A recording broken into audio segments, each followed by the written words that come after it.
Les mecs du milieu qui veulent nos moules, bah ouais, moi j'ai déjà subi des choses dans le milieu, genre des producteurs ou des trucs comme ça qui te disent bah tu signeras jamais si tu me suces pas la bite, des trucs de ouf en fait.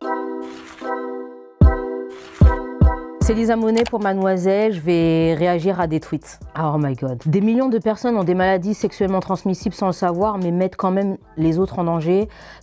T'es pas à jour dans tes analyses, tu baisses pas, point.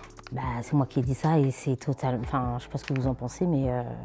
Ouais, en fait. Même si t'es en couple ou un truc comme ça, même si t'es sûr de ton partenaire, on sait jamais s'il peut aller voir ailleurs, en fait. Faut jamais faire confiance aux gens à 100%. C'est souvent les hommes, en plus, qui se font pas dépister. Après, ils te mettent comme... Ils vont te dire... Ouais, mais j'ai peur des aiguilles. Ouais, mais non, c'est des conneries, ils vont me mettre quelque chose dans le corps. Tout plein de phrases super connes qui n'ont rien à voir. Exprès pour pas aller là-bas, quoi. Ils veulent pas se faire dépister et ils sont relous, en fait. Bah, arrêtez de donner votre à tout le monde et voilà, bref. Un jour, je me suis dit que la vie était nulle à chier. Attends. Pourquoi je suis folle comme ça, en fait? Un jour, je me suis dit que la vie était nulle à chier. Ensuite, j'ai découvert les monnaies slave. Et je suis vraiment une folasse. C'est pas possible de dire des trucs comme ça en fait. En plus, j'ai marqué ça à quelle heure? Non, 11h30. Ça va. Parce qu'en fait, il y a un money slave qui venait de m'envoyer 400 euros.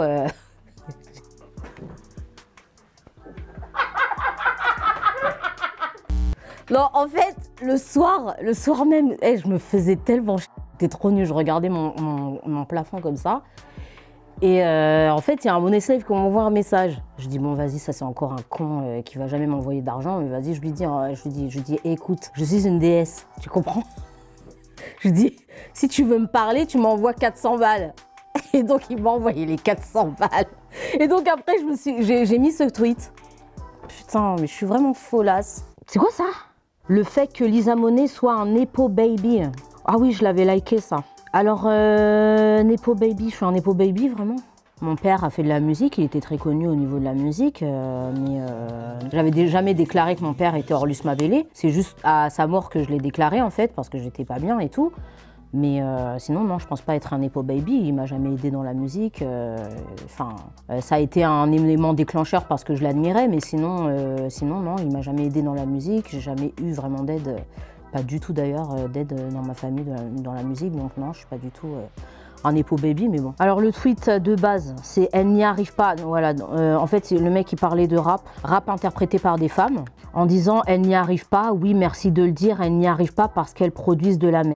Donc moi après j'ai dit vraiment honteux de dire qu'on produit de la merde alors qu'on travaille et qu'on s'use à la longue de dépenser autant de fric dans la production de nos œuvres, les arnaques, les mecs du milieu qui veulent nos moules et j'en passe. Même que ce soit une meuf déjà signée ou une meuf indépendante, je pense qu'on vit toute la même chose. Les meufs qui sont déjà signées vont avoir des critiques par rapport aux hommes avec qui elles travaillent, ils vont leur dire bah écoute ça marche pas, c'est de ta faute, tu vois. Les mecs du milieu qui veulent nos moules, bah ouais moi j'ai déjà subi des choses dans le milieu, pas forcément par rapport au featuring, mais genre des producteurs ou des trucs comme ça qui te disent bah tu signeras jamais si tu me pousses pas la bite, des trucs de ouf en fait. Les arnaques, quand je parle des arnaques, c'est des mecs qui vont te dire ouais le prix est tant alors que un mec bah il va proposer moins. La réalité des gens c'est que pour eux une femme dans l'industrie de la musique est usée à partir de 30 ans quoi. Excuse-moi mais moi quand on m'appelle Tantine, qu'on me dit que je suis une daronne, que j'ai 50 ans alors que c'est faux, excuse-moi mais c'est incroyable. Moi ça commence à me faire chier ce genre de critiques etc. Juste parce que tu es une femme, tu es toujours obligée de te justifier, que ce soit sur ta beauté, sur ta manière d'importer un flow alors que quand c'est des mecs qui font des flows de merde éclatés au sol, on va leur dire il est trop fort. Un mec qui va t'apporter un street clip, oh il est trop fort, alors qu'une meuf qui fait un street clip, ah elle se prend pour un mec, c'est une merde, nanana, regarde son clip il a dû coûter 200 euros. Tu vois ce genre de truc ça me saoule en fait. Ah oui ça je le dis souvent ça. Le mariage est un contrat et un engagement que tu prends en cas de divorce, tu payes, point final. Vous plaignez pas, tu fais des gosses, tu laisses la femme solo, tu payes le temps que tu lui as fait perdre. C'est pas vous qui dites toujours une femme est périmée à 30 ans. Chien. Ah bah c'est vrai, c'est cher. Bah, ils sont là à toujours se dire, en plus ils ont même pas d'argent, c'est ça le pire. Vu qu'ils font n'importe quoi, qu'ils vont aller baiser à droite à gauche des petites minettes de moins de 30 ans, bah après ils se plaignent en disant que ouais, ma femme elle m'a tout pris, machin, non mais fallait réfléchir avant en fait mon gars. J'ai remarqué que c'est souvent les femmes qui se font avoir dans ce truc là en fait, donc non, c'est plus possible. Moi personnellement, je sais même pas si j'ai envie de me marier, je pense pas que je vais me marier. Hein. Merci mademoiselle pour l'invitation, gros bisous.